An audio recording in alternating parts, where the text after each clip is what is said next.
Awesome. Thank you very much for giving us time this morning. I know that you're very busy person, but we are very delighted to be with us. And your company has gave us a small opportunity to conduct a training program on team building and leadership. And you're working in this company since long, and you're in Bangladesh for about an year I said. And if I ask you the working experience that you have with Bangladeshis, management, Bangladeshi people, what should be the role to become a good leader? How you consider them? So.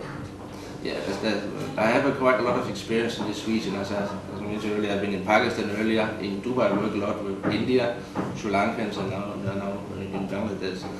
There's no doubt that there are some key features which is very positive here for the Bengali staff. Is in one word that brings into my mind very fast is loyalty and dedication. That is definitely on a high note compared to other places I've been in the world. And that is a very, very good foundation for building them up in the future. Because loyalty is one of the foundations to develop. And that I have not seen any better than in this country. It is really unique and very, very positive. So if you look into leadership qualities of the managers, what are the things that you should consider?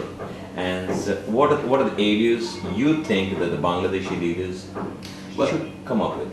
Well, it's a lot of, we need a lot of initiatives, proactiveness. I would say proactiveness is a very, very important thing, which is something I think we can work on here getting better.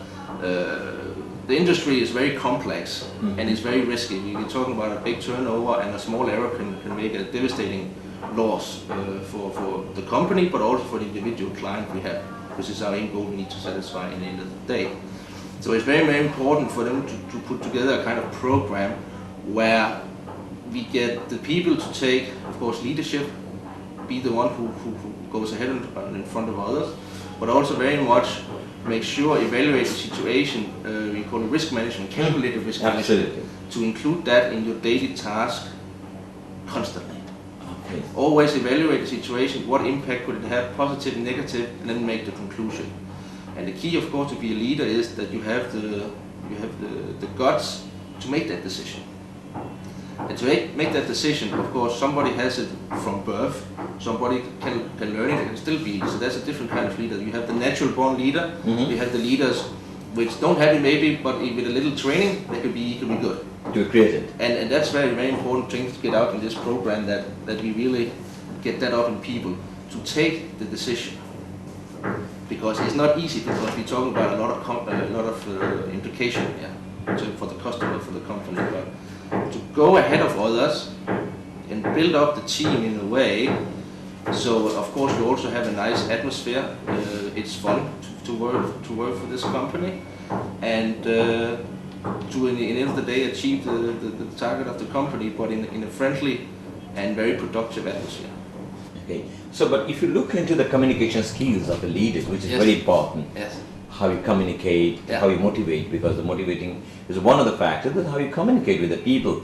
So what is your experience of the peoples in Bangladesh, the management of the peoples, how you found them on the communication skills? Well, communication skills, they're good. They're not failing at all in that one.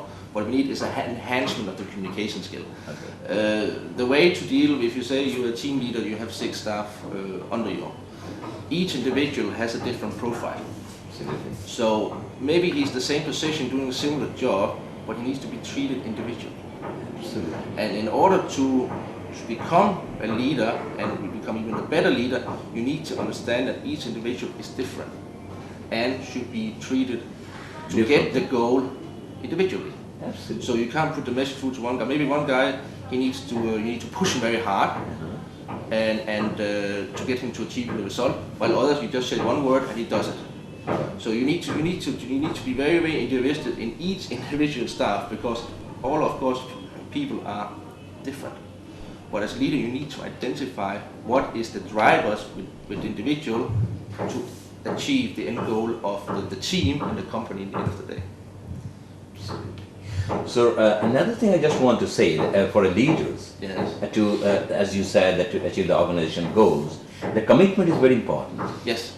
And how you define that? Well, commitment, there's no doubt there is a strong commitment here. That is also why we are leader here in logistics and in line of business. Commitment is no doubt there.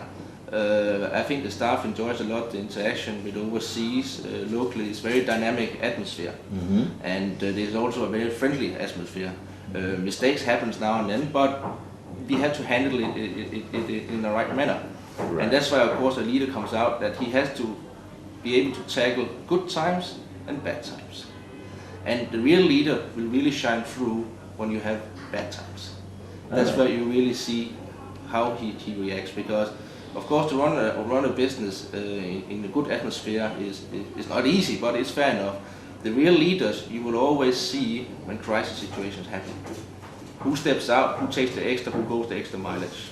And that is the skills we wanted to improve with the staff, that maybe simulate in this training some kind of crisis situation. What are they going to react and what are they going to do?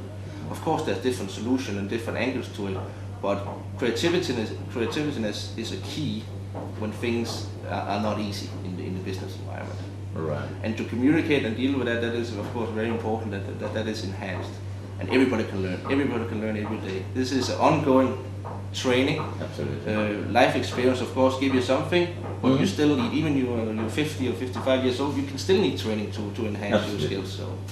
But if I can narrate your words, that's the communications that should be taken care of by considering individuals.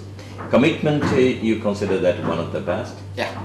So in the crisis management, how he's committed? Yeah. What are the things that he's going to take care of? Yes. And sir, what is your message now? I want to put your message for the participants. What is the message to the participants? Well, it's very important that we, with this training, try to develop the individual skills for leadership. Presentation skill is another thing which is a part of the program, which is very important how you sell the message. Often we very much focus on how we present an offer to an external party, but very often we forget internal selling. How do we sell, let's say, a business plan? How should we, for instance, grow 40%? How do we sell that internally so people get everybody in the line and to deliver that result? So presentation skill is very important externally, but very important and sometimes underestimated internally. And that is very important that you shine through. In addition, of course, team building is a part of the program, which is very important. Without a team, we won't meet our end goal. And then, of course, I think there are various techniques there to try to improve team building. But very important is that each individual is different. Absolutely. And that is the foundation for the program. It should be treated accordingly. And a real leader, in the end of the day, has the flair to distinguish the differences very early and then treat them and act accordingly in order to achieve the end goal of the individual team or the company. Thank you very much. Yeah, so thank you once again. Thank you very much.